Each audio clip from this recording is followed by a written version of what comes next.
तारीख थी 30 मार्च 1981। जगह थी वॉशिंगटन डीसी का हिल्टन होटल।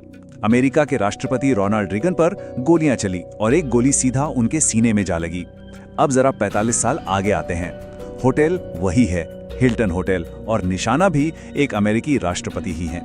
गोलियां फिर से चलती हैं, लेकिन इस बार कहानी में एक बहुत बड़ा ट्विस्ट है। ना तो राष्ट्रपति को कोई खरोच आई और ना ही अमेरिका के लोग मानने को तैयार हैं कि ये हमला असली था। तो सवाल यही उठता है कि क्या डोनाल्ड ट्रंप की जान पर हुआ ये हमला एक असली खतरा था, या फिर अपनी गिरती हुई पॉपुलैरिटी को बचाने के लिए ये सब एक बहुत बड़ा सोचा समझा ड्रामा था। आखिर ऐसा क्या हुआ कि एक टीचर ऑफ द मंथ का अवार्ड जीतने वाला शख्स अचानक राष्ट्रपति का हत्यारा बनने निकल पड़ता है। चलिए आज इसी पूरे मामले की एक एक परत को खोलकर देखते हैं। तो चलिए आपको सीधे ले चलते हैं उस रात में जब ये सब कुछ हुआ। बात है 25 अप्रैल 2026 की और जगह है वॉशिंगटन का मशहूर हिल्टन होटल। मौका था व्हाइट हाउस कॉरेस्पॉन्डेंट्स डिनर का। ट्रंप को वहां पहुंचे अभी 15 मिनट ही हुए थे कि अचानक ऊपर की लॉबी से गोलियों की आवाज आने लगती है। पल भर में पूरे हॉल में अफरा तफरी मच जाती है। सीक्रेट सर्विस तुरंत एक्शन में आती है। ट्रंप और दूसरे बड़े अधिकारियों को वहां से बाहर निकाला जाता है और कुछ ही मिनटों के अंदर शूटर को पकड़ भी लिया जाता है। सब कुछ बहुत जल्दी हुआ, लेकिन इसी भगदड़ और खौफ के बीच कुछ बड़े ही अजीब नज़ारे देखने को मिले। एक तरफ तो सीक्रेट सर्विस ट्रंप को बचाकर ले जा रही थी, वहीं दूसरी तरफ कुछ अधिकारी अपनी पत्नियों के पीछे छिपते हुए नजर आए। तो कुछ मेहमानों को अपनी जान से ज्यादा अपनी महंगी वाइन की बोतलों की फिक्र थी। वो उन्हें बचाने के लिए वापस अपनी टेबल्स की तरफ भाग रहे थे। तो अब सवाल ये उठता है कि आखिर ये गोलियां चलाने वाला था कौन, और यहीं से ये कहानी और भी ज्यादा उलझ जाती है, क्योंकि पकड़ा गया शूटर कोई ट्रेंड आतंकवादी या क्रिमिनल नहीं था। इस शख्स का नाम था कोल थॉमस एलन। दुनिया के लिए उसकी पहचान थी एक कैलटेक ग्रेजुएट, एक अवार्ड जीतने वाला टीचर और एक गेम डेवलपर। लेकिन पर्दे के पीछे वो एक राष्ट्रपति को मारने की तैयारी कर रहा था।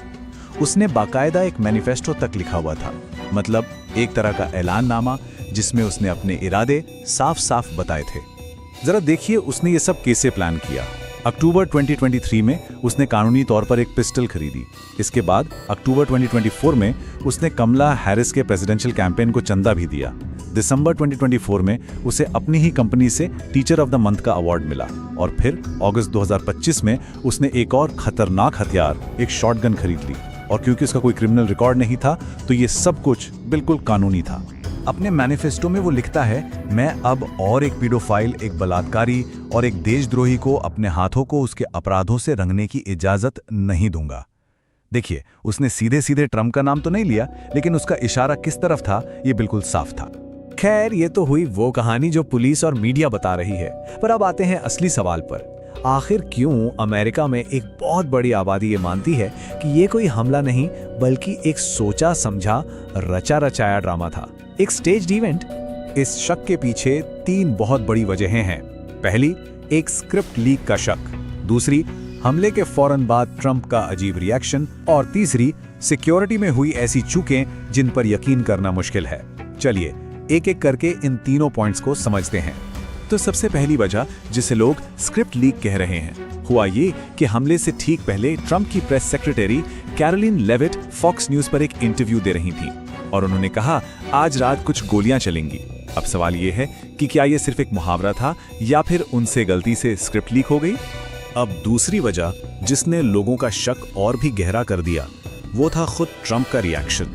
हमले के सिर्फ 1 घंटे बाद वो टीवी पर थे और अपनी जान पर हुए हमले की चिंता करने के बजाय वो व्हाइट हाउस में एक नया पर्सनल बोलरूम बनाने की मांग कर रहे थे।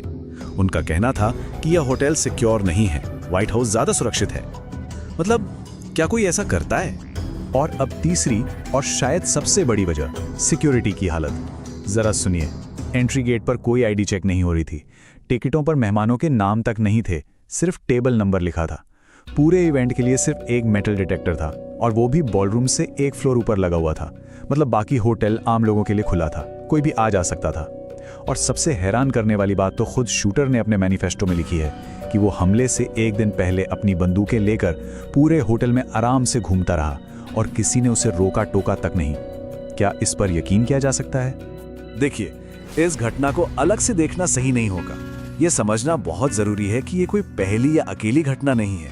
ये अमेरिका में बढ़ते हुए पॉलिटिकल वायलेंस यानी राजनीतिक हिंसा के एक बहुत ही खतरनाक पैटर्न का हिस्सा है। अगर सिर्फ ट्रम्प की बात करें तो पिछले 2 सालों में उन पर ये हमले की तीसरी कोशिश थी। जुलाई 2024 में पेंसिल्वेनिया की एक रैली में उन पर गोली चली। फिर सितंबर 2024 में फ्लोरिडा में उनके गोल्फ कोर्स की झाड़ियों में एक हथियारबंद आदमी पकड़ा गया। और अब ये हिल्टन होटल वाली घटना। बार बार एक ही इंसान के साथ ऐसा कैसे हो सकता है? और एक बात साफ कर दूं, ये हिंसा एक तरफा बिल्कुल नहीं है। ये नफरत की आग दोनों तरफ लगी हुई है। अक्टूबर 2022 में डेमोक्रेट लीडर नैंसी पेलोसी के पति पॉल पेलोसी पर उनके घर में घुसकर हथौड़े से हमला हुआ। 2025 में कंजर्वेटिव कमेंटेटर चार्ली कर्क को सरेआम गोली मार दी गई। उसी साल डेमोक्रेटिक लीडर मेलिसा हॉटमैन और उनके पति को भी गोली मारी गई। तो सवाल ये है कि इन सभी घटनाओं की जड़ क्या है? आखिर ये हो क्यों रहा है? इसका जवाब छिपा है अमेरिका की पॉलिटिक्स में फैले जहर में। एक ऐसी नफरत भरी राजनीति जिसने पूरे देश को बुरी तरीके से बांट दिया है। इसे समझने के लिए हमें बस नेताओं की भाषा पर गौर करना होगा। एक तरफ के नेता अपने विरोधियों को वर्मिन यानी कीड़े मकोड़े, देश के दुश्मन और सनकी बुलाते हैं, तो वहीं दूसरी तरफ के नेता अपने विरोधियों को फाशिस्ट, देशद्रोही और व्हाइट सुप्रीमेसिस्ट कहते हैं। जब आप अपने राजनीतिक विरोधी को इंसान समझना ही बंद कर दें, तो फिर हिंसा कितनी दूर रह जाती है? और इसका नतीजा बेहद खतरनाक है। सोचिए, एक ऐसा समाज जहां बियर खरीदने से ज्यादा आसान बंदूक खरीदना हो सकता हो, वहां जब इतना गुस्सा और नफरत फैलेगी तो वो कब बड़े पैमाने पर हिंसा में बदल जाएगी, कोई नहीं कह सकता।